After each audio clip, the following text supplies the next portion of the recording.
Bien, yo titulé esta reflexión El verdadero sentido de la Navidad. Saludo a los que están presentes y a los que lo van a ver por las redes sociales también.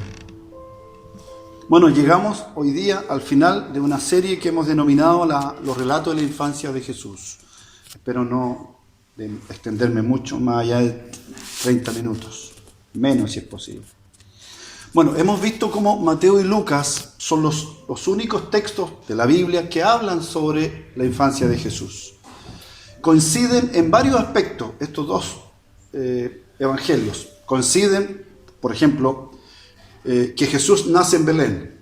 Los dos lo mencionan, que su mamá se llamaba María y su padre se llamaba José. Estas tres cosas son lo único que coinciden. En los otros detalles relacionados con el nacimiento de Jesús, los evangelios de Mateo y Lucas lo cuentan de manera distinta. Bueno, me hice 5 preguntas relacionadas con el nacimiento de Jesús que espero responder hoy día. 1. ¿De dónde salen las noticias sobre la infancia de Jesús? Ya mencioné que Mateo y Lucas son las principales fuentes canónicas. Cuando digo fuentes canónicas, libros autorizados por la Iglesia. Son las dos fuentes que tenemos, Mateo y Lucas. Pero hay otra información de la infancia de Jesús que está sacada del libro apócrifo, en particular de uno que se llama el Evangelio de Tomás. ¿Está ahí apareciendo? Que es un relato del siglo II que tuvo una enorme difusión en el cristianismo primitivo. Se tradujo a muchas lenguas y se hicieron muchas copias de este libro.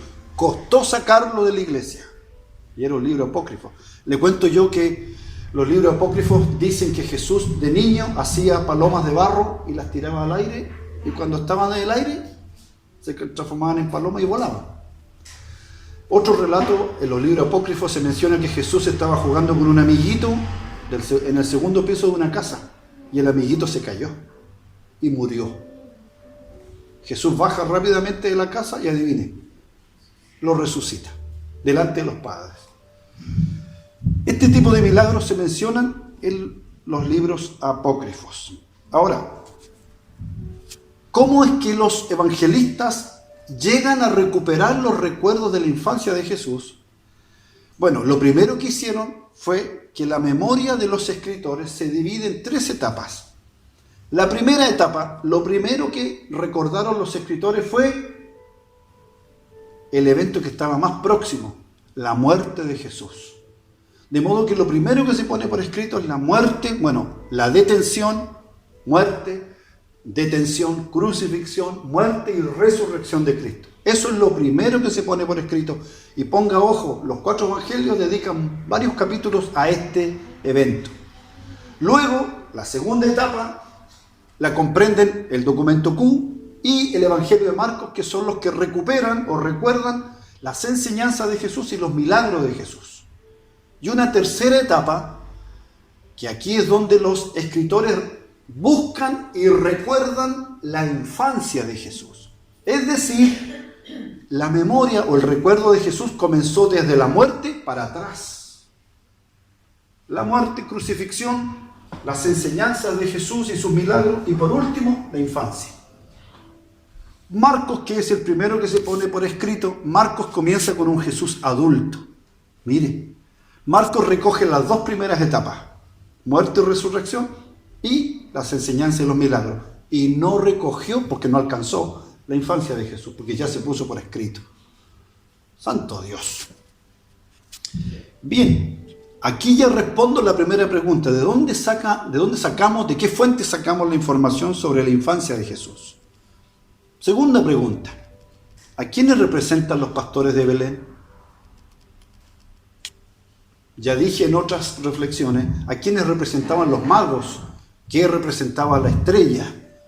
¿A quiénes representa Herodes? Bueno, hoy día nos preguntamos, ¿a quiénes representan los pastores de Belén? Cuando digo pastores me refiero a pastores de rebaños.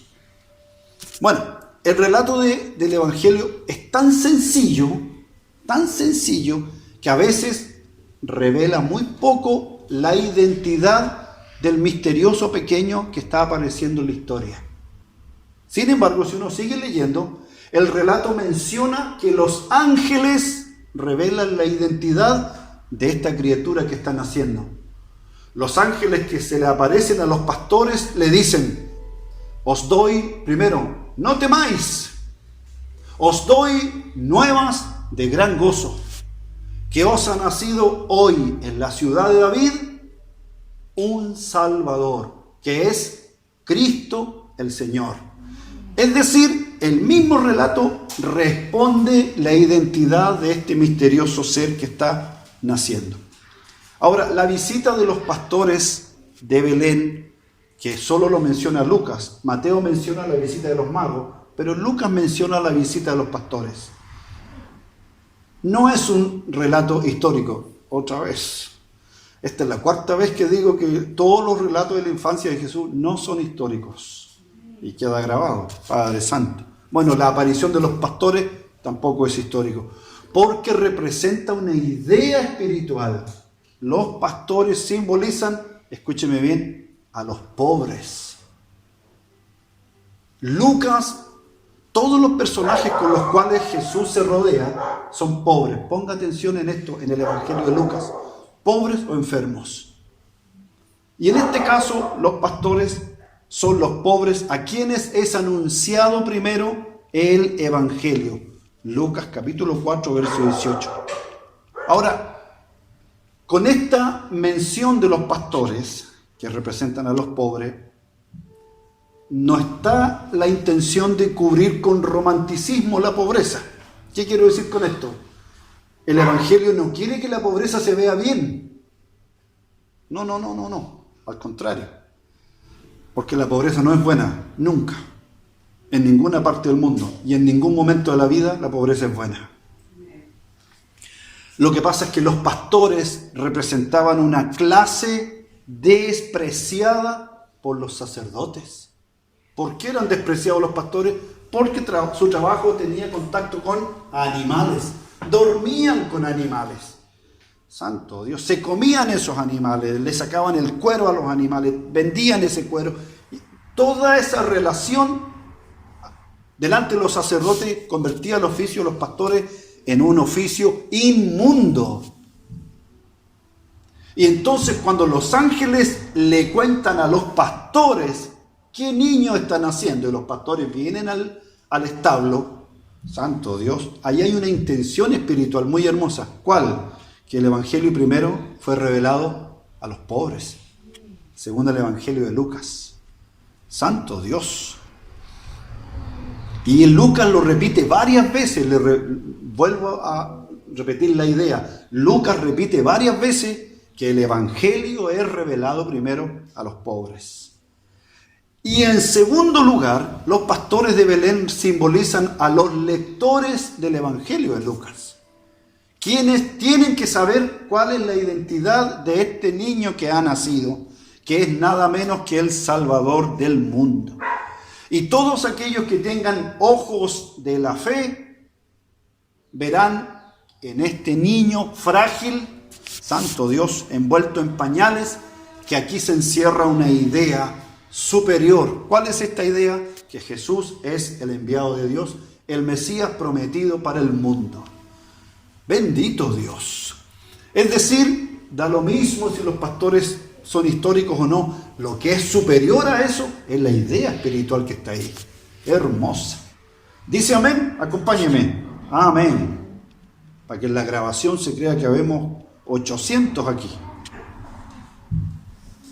Permítame. Tercera pregunta. ¿Cuál es el significado de la Navidad? Cualquier persona que no esté suficientemente informado sobre los métodos de interpretación bíblica y me escucha predicar a mí diciendo que estos relatos no son históricos, puede llegar a alguna conclusión agresiva y pensar que, bueno, entonces todo lo que dicen los evangelios respecto a la infancia de Jesús es un cuento. ¿Los autores no se engañaron entonces? Por supuesto que no. Los relatos de la infancia de Jesús no son un cuento, ni tampoco quieren engañarnos. Lo que ocurre es que nosotros, con la mentalidad moderna que tenemos, cuando nos acercamos a la Biblia, nos acercamos con una mirada histórica. Es decir, pensamos que todo lo que aparece en la Biblia es real y sucedió. Y no es así. Santo Dios. Los evangelios, y esto a mí me costó aceptarlo, hermano, cuando estudiaba. Los evangelios son una predicación puesta por escrito. Aleluya. Una predicación llena de verdades espirituales que los escritores quisieron proclamar. Por esta razón se hace necesario estudiar las Escrituras para descubrir el mensaje que está detrás de estos relatos. Santo Dios. Mensaje que sí quisieron transmitir los escritores. El mensaje, no la información histórica. Santo Dios. Lo que sucede es que, aquí hago un paréntesis, nadie sabía nada de la infancia de Jesús. Nadie. De hecho, no sabían de dónde era originalmente. Tampoco conocieron a su familia. Los evangelios fueron escritos en la tercera generación. De modo que ellos dijeron, ¿de dónde es Jesús? Y, lógicamente, todo el mundo lo llamaba Jesús de Nazaret, porque esa era su patria. Sin embargo, colocan que su lugar de nacimiento fue Belén. Ahí se ve que no había información. Santo Dios. Entonces recurrieron a las tradiciones y así construyeron la infancia de Jesús. ¿Cuál es la idea que quisieron transmitir los escritores de los evangelios? Que en ese frágil niño que estaba naciendo no era un niño cualquiera, ni tampoco era un don nadie, sino era el mismísimo enviado de Dios, que de tal manera amó la naturaleza humana que quiso asumirla. De tal manera amó la naturaleza o los seres humanos que quiso hacerse uno de ellos. Santo Dios, mire esta frase. Este Dios envió a su Hijo, humanizó a su Hijo para que los hombres se divinizaran. Cuando digo divinizar no significa que nos vamos a transformar en dioses, no, sino que Dios quiere compartir su naturaleza con nosotros. Bendito Dios. Eso era posible a través de la vida de Jesucristo. Santo Dios. Y este es el mensaje que quieren transmitir los escritores. Padre Santo, a través de los relatos de la infancia. Por eso el pasaje que leía Estercita, decía Isaías, este niño que nace es el Emanuel, que significa Dios con nosotros. Ahora, el que quiere insistir en que los relatos de la infancia son históricos, va a perder el mensaje espiritual que está detrás de estas verdades. Y además se va a meter en un problema. ¿Por qué? Porque los evangelios se contradicen en la infancia. ¿Quiénes vinieron a visitar a Jesús al establo? Los pastores, según Lucas. Y según Mateo, los magos. Santo Dios. El significado religioso de este niño que nace en un pesebre es, mire, escúcheme, es que Dios envió aún una oferta divina para que fuera recibida por los hombres, no en un frío establo, sino en el calor de nuestros corazones llenos de fe. Bendito Dios. Ahora alguien se preguntará, ¿y por qué los autores usaron símbolos para transmitir el mensaje de Dios? Porque no se puede hablar de los asuntos espirituales profundos con un lenguaje humano, pobre y puramente terrenal. Y además porque cuando la Biblia habla de las realidades profundas de la vida, del bien y del mal, de la naturaleza humana, del absoluto Dios que habita en la eternidad, lo hace a través de lenguajes figurados. De modo que para hablar de lo divino, mire, no es recomendable usar un lenguaje científico y objetivo. porque Dios no lo podemos encerrar en definiciones humanas. Dios es mucho más grande que nuestras comprensiones. Santo Dios. Aleluya. Por eso es bueno que sigamos hablando del pesebre. Sí. Si alguien me pregunta, pastor, ¿puedo hacer el arbolito en mi casa? Pero, ¿cuál es el problema? ¿Y ponerle una estrella? Sí. ¿Y puedo hacer un pesebre? Sí. En mi casa hay como 4 pesebres, hermano. Yo tengo uno también en mi escritorio chiquitito. Santo Dios. ¿Eso es paganismo? ¿Lo digo o no lo digo? No es paganismo, ni es idolatría, hermano. Porque, según Sheldon, el árbol de Navidad es una práctica pagana de los celtas. Podemos entonces seguir hablando del niño que nació en un pesebre, de la estrella de David, del buey, del asno, de los pastores, de José de Nazaret, de su madre María, y los pañales que envolvió a este niño en una cama de paja. Claro que sí. Podemos hablar de esto y seguir hablando de esto. Santo Dios. ¿Y qué hacemos con los relatos de Navidad que aparecen en la Biblia? Que sigan hablando y seguir repitiendo todas estas ideas, porque lo que importa aquí es el mensaje espiritual. No es la información histórica. ¿Y cuál es el mensaje espiritual de fondo que está detrás de todos estos relatos? Que la eterna juventud de Dios ingresó a este mundo para nunca más dejarlo. Que la noche feliz del nacimiento de Jesús también nació un sol de misericordia que nunca se apagará. Aleluya, santo Dios. Que el eterno Dios que está fuera del tiempo envió a su Hijo al tiempo para que los hombres que están en el tiempo depositen su fe en Él y salgan fuera del tiempo. Bendito Dios. Aleluya. No debemos poner los ojos en los relatos históricos, no, sino en las verdades espirituales que están detrás de estos hermosos relatos. Número 4. ¿Quién nos revela el nacimiento de Jesús en un pesebre? Aunque yo creo que no era un pesebre, era un establo, por los términos que se usan allí. ¿Qué enseña o cuál es la idea que se quiere transmitir allí? Antes de entrar en este punto, la mayoría de ustedes nació en el hospital. Todos hemos nacido. ¿O alguno de ustedes nació en la casa? Yo tengo una tía que tuvo sus hijos en la casa, porque según ella, así tiene que ser la cosa. Así nomás, nombre de Jesús, en la casa. Todos ustedes y yo nacimos en un hospital. Bueno, más de algunos de ustedes en una clínica, otro nivel, o en una piscina, como se hace ahora. Bueno, el Hijo de Dios, el Eterno, el Hijo del Eterno, nació en un establo, hermanos. Y el hecho que Jesús haya nacido en un establo tiene 2 miradas, una positiva y una negativa.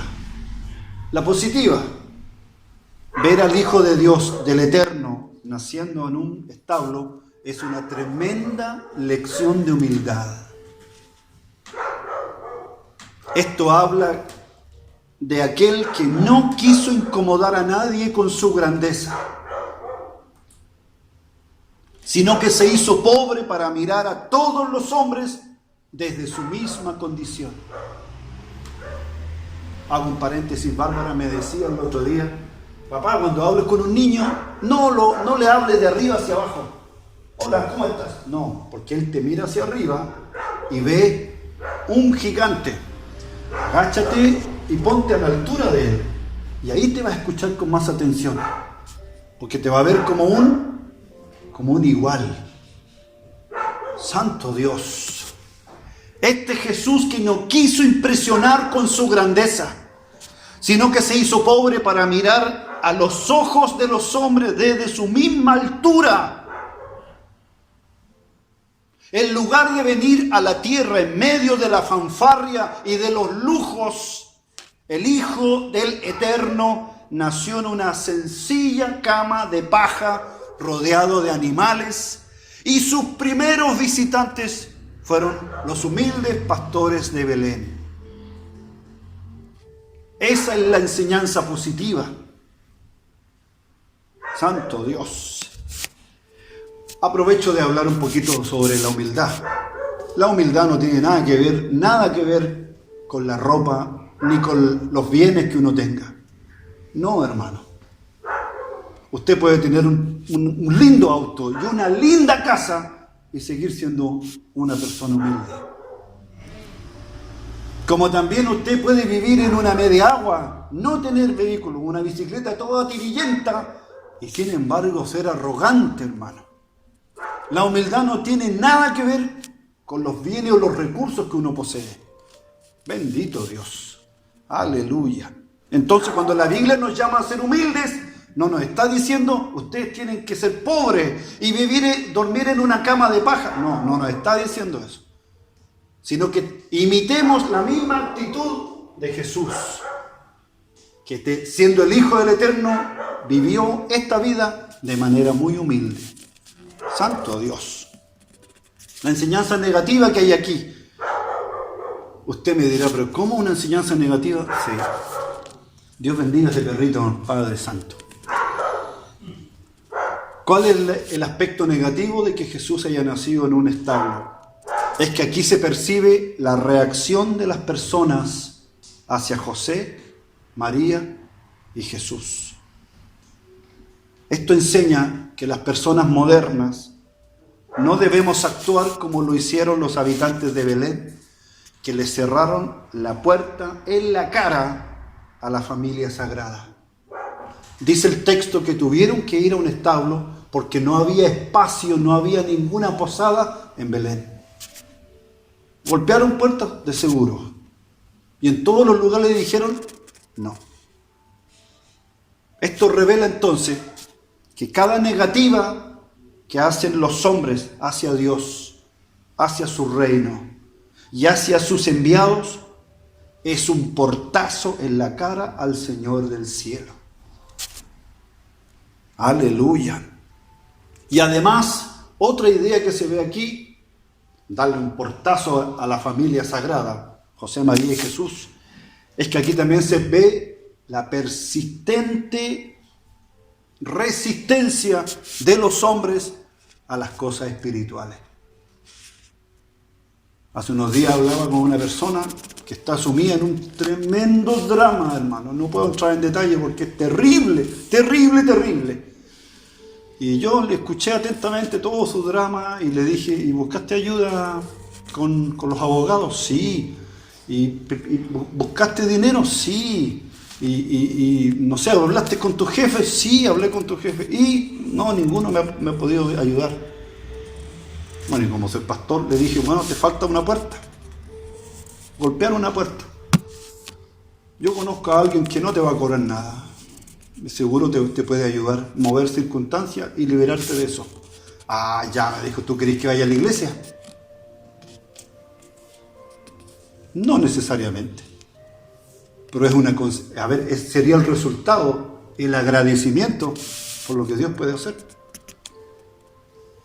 No, me dijo, déjame así como estoy, no me ayuda a la iglesia cuando yo quiera. Ahí yo sentí un portazo, ¡pah!, en la cara. No tengo tiempo para Dios. Santo Dios. Esta es la idea negativa que se ve aquí. ¿Por qué fueron los pastores y los animales presentes en el nacimiento de Jesús?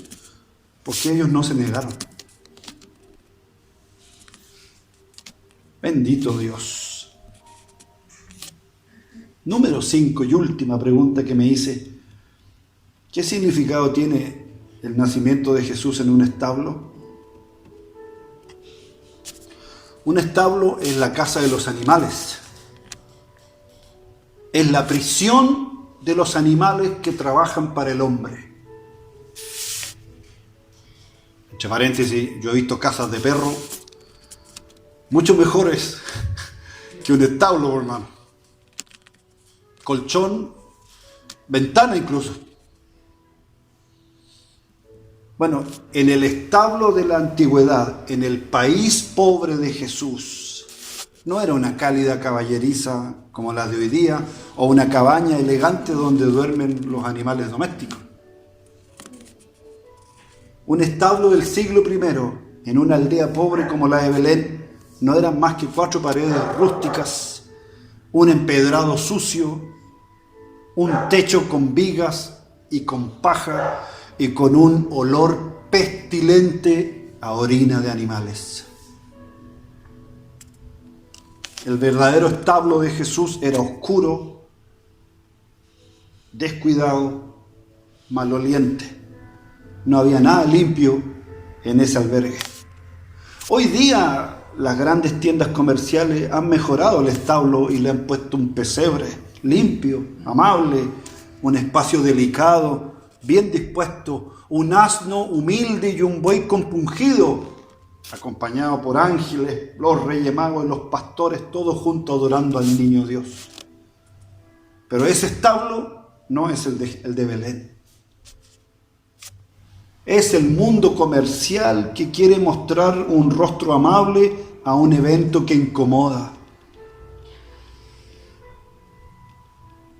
Porque no hay que olvidar que la Navidad recuerda el nacimiento del pequeño gran Jesús que transformó el mundo para siempre.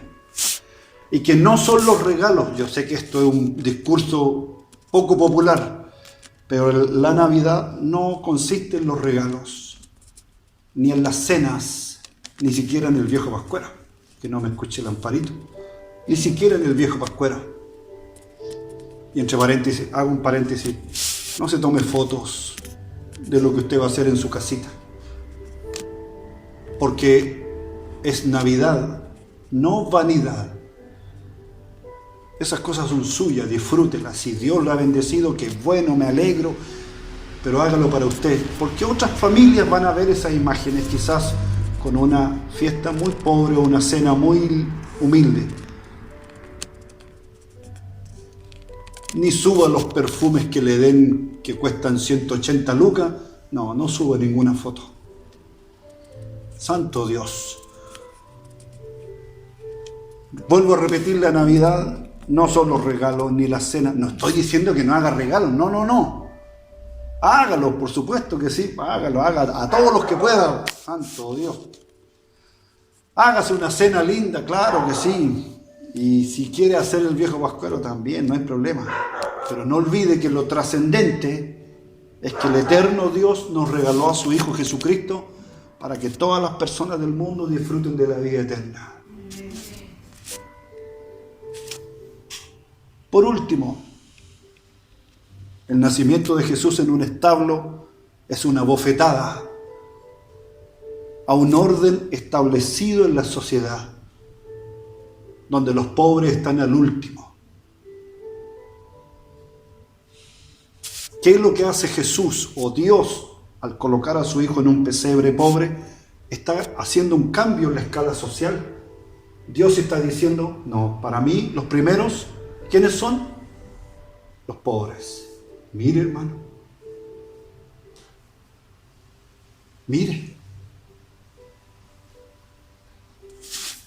Lo digo, no lo digo, Padre Santo.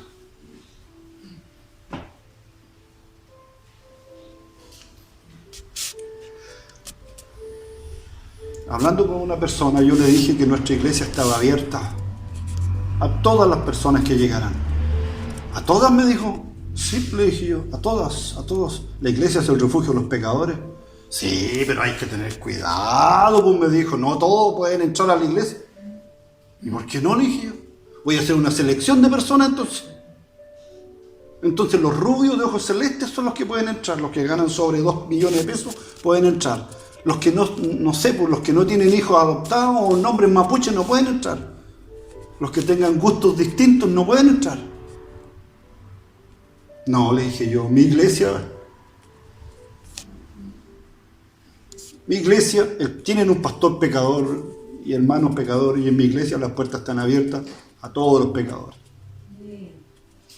Porque eso es lo que entiendo yo cuando veo a un Jesús en un pesebre, que Jesús está cambiando el orden social, está diciendo, para mi Padre Celestial, el primer lugar de la escala social son los pobres, los marginados, los separados por la religión, ellos son los primeros. Bendito Dios. Esto que cuesta digerirlo, hermano. Cuesta digerirlo. ¿Sabe por qué? Porque vivimos en una sociedad clasista. Vivimos en una sociedad que separa a las personas, que las clasifica. Este sí, este no. Estos tampoco. Estos menos. No, amados. El pesebre de Belén nos dice que Jesús nace en una aldea desconocida, en un pesebre hediondo, y fue visitado por gente pobre. Bendito Dios. Todos esos aspectos nos dicen que para Dios el lugar más importante de las personas, para Él, son las personas pobres y marginadas. Santo Dios. La molestia de este nuevo orden enseñado por Dios sigue incomodando hoy en día. ¿Por qué? Padre Santo, ¿por qué incomoda este tema? Que Dios ponga en primer lugar a los pobres y a los marginados y a los abandonados. ¿Por qué incomoda? Porque hace una denuncia a través de esto, una denuncia hacia la fe hipócrita, hermano. ¿Por qué? Porque hoy día es más fácil poner la confianza en el dinero, en la inteligencia o en las gestiones especiales. Santo Dios. La opción por los pobres siempre se ha visto con sospecha. ¿Qué quiero decir con esto? Siempre se ha mirado con sospecha cuando alguien se preocupa de los pobres. Hay un padre que no me acuerdo, miren, me estoy acordando ahora, no me acuerdo el nombre. Este padre dijo una vez: si yo le doy comida a los pobres, yo soy un santo. Pero si pregunto por qué existen pobres en el mundo, dirán que soy marxista. Santo Dios. Santo Dios. La opción por los pobres siempre será mirada con sospecha. Lo digo, no lo digo. En una reunión de colegas de pastores, comenté con mucha alegría que habíamos comprado una iglesia, incluso ofrecí nuestra iglesia para las reuniones de los pastores cuando quisieran. No me agarraron ni en bajar, pero bueno. Y también dije que nuestra iglesia iba a abrir un comedor solidario, un comedor social. Lo estoy grabando, Padre Santo. Vi varios muecas en el rostro de otros colegas, como diciendo: mira la idea que le ocurrió a Pedro. Darle comida gratis a la gente, mira. Si la gente pobre es porque quieren ser pobres.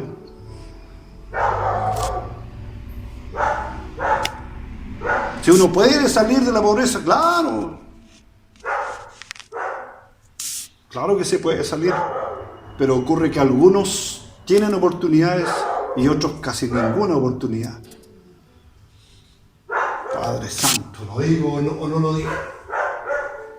Si mis hijos que estudiaron en liceos municipales, solo se hubieran quedado con esa educación y se hubieran presentado a dar la prueba, no habrían quedado nunca en la universidad, porque esa educación es pobre.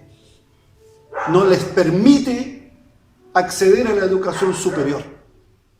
Tuvimos que apoyar esa educación del liceo pobre, hermano, con otras educaciones, con otros preuniversitarios. Lo hicimos con Bárbara y lo hemos hecho con Paula. Pero la pregunta es: ¿por qué la educación municipal es pobre, de mala calidad, con pocos contenidos? ¿Por qué?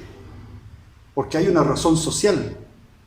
Toda la gente que sale de los liceos municipales no pueden aspirar a la universidad, tienen que ser mano de obra, técnico para abajo. ¿Se fija? Pero un colegio de otro nivel, de otro barrio, un niño que estudia allí en la Alianza Francesa, por ejemplo, no tiene para qué contratar un preuniversitario. Sale de la enseñanza media, da la prueba y le dan 800 puntos y queda sin ningún problema. ¿Por qué? Porque ahí los educan para ser jefes. Entonces vuelvo a preguntar: ¿existe en nuestra sociedad un modelo que crea clase obrera. ¿Se fija? Que crea mano de obra. Santo Dios. Santo Dios. Por eso el discurso de Jesús, el haber nacido en un pesebre, ser visitado por pastores, haber nacido en una aldea desconocida de Belén, es un mensaje que incomoda. E incluso es mirado con sospecha. Santo Dios. Santo Dios. ¿Por qué? Porque este mensaje fueron los que repitieron una y otra vez los profetas de Israel. Y por eso los mataban. La ley de Moisés, ¿cuántos versículos tiene? No apliques una medida falsa contra tu hermano. Si tu hermano te debe, no le quites la capa. Cuando llegue la noche tienes que devolvérsela. Y si tu hermano está endeudado en el 7º año, le perdonas la deuda. Santo Dios. Todos estos versículos hablan de que para Dios el pobre está en un primer lugar. Santo Dios. Y por eso eran muertos los profetas. Y el mismo Jesús y los profetas de hoy día vuelven a repetir lo mismo. La pobreza no es un tema puramente social y político.